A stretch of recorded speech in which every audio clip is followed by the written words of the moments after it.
The small triangular section of the park at the corner of Santa Monica Boulevard and Crescent Heights is the location of the Matthew Shepard Human Rights Triangle, also known as Queer Village. It's a popular and historic area for holding protests, vigils, marches, and often where the Pride Parade route begins.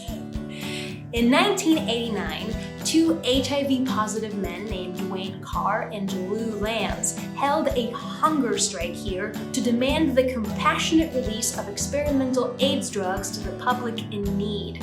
A group of radical activists called Queer Nation held their planning meetings in the park, sitting in a circle like modern-day Camelot Nights.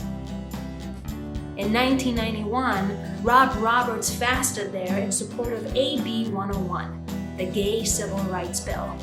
When Governor Pete Wilson vetoed the bill, thousands of gays and straights gathered at the site and marched down Santa Monica Boulevard to San Vicente, where they rallied for 5 nights. There is a standing plaque commemorating those events and trees planted there in honor of Morris Kite and Ivy Buttinis Activism. 7985 Santa Monica Boulevard is where the French Marketplace stood from 1973 to 2015.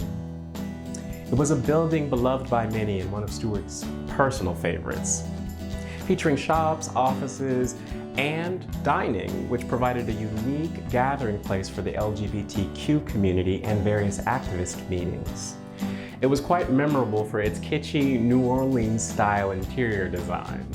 It featured a wrought iron gazebo and a plethora of queer-oriented shops like Baby Jane and Dorothy's Surrender, an oh-so-gay Wizard of Oz themed gift boutique.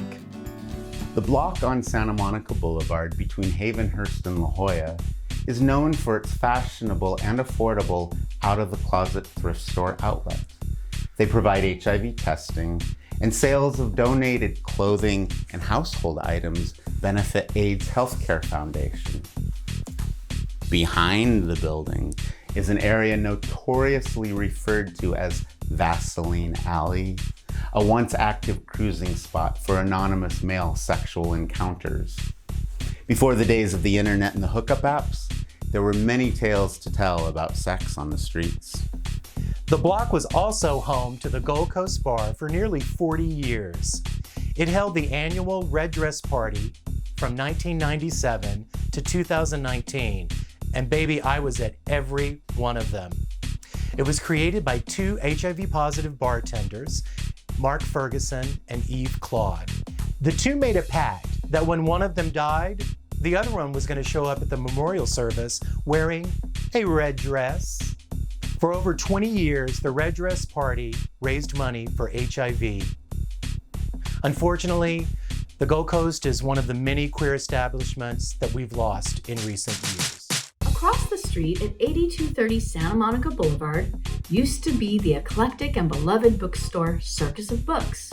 It was known for selling a mix of X-rated materials, hard-to-find queer literature, and adult toys catering to gay men. Perhaps two of the most unexpected things one would find in the store between 1982 until its closure in 2019 were its owners, a straight Jewish couple, Barry Mason, a former special effects engineer and inventor, and his wife Karen, a former journalist. My parents. Eventually, they distributed Hustler publications out of the back of their station wagon to support our family of 3 children. In 1982, they bought Books Circus on Santa Monica Boulevard from an owner who couldn't pay the bills. This fascinating story of a straight couple running a gay pornographic bookstore and gay film production company is the subject of a rousing 2019 documentary, Circus of Books, made by, well, me, their daughter, Rachel Mason. There's always more historical research to uncover, especially in this area. I think we're going to need some more time and plenty of assistance to conduct a thorough investigation.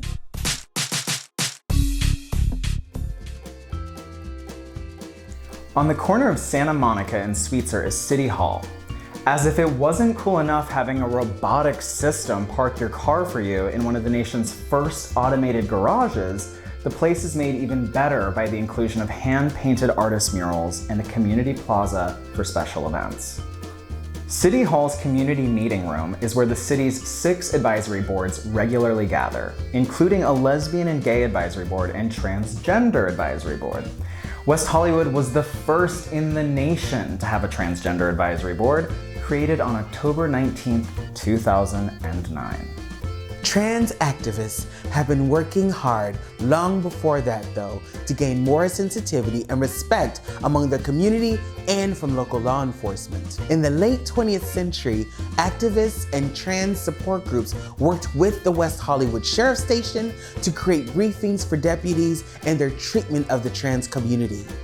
And in 2001, WeHo had the Transgender Task Force giving the city advice. The Transgender Advisory Board addresses matters relating to the advocacy on behalf of transgender rights, such as education, community awareness, and empowerment. Thanks for watching this episode of the Stuart Timmons West Hollywood LGBTQ History Tour. We have a lot more in store for you, so please stay tuned. Behind the building. Preferably a sexy one, I would hope.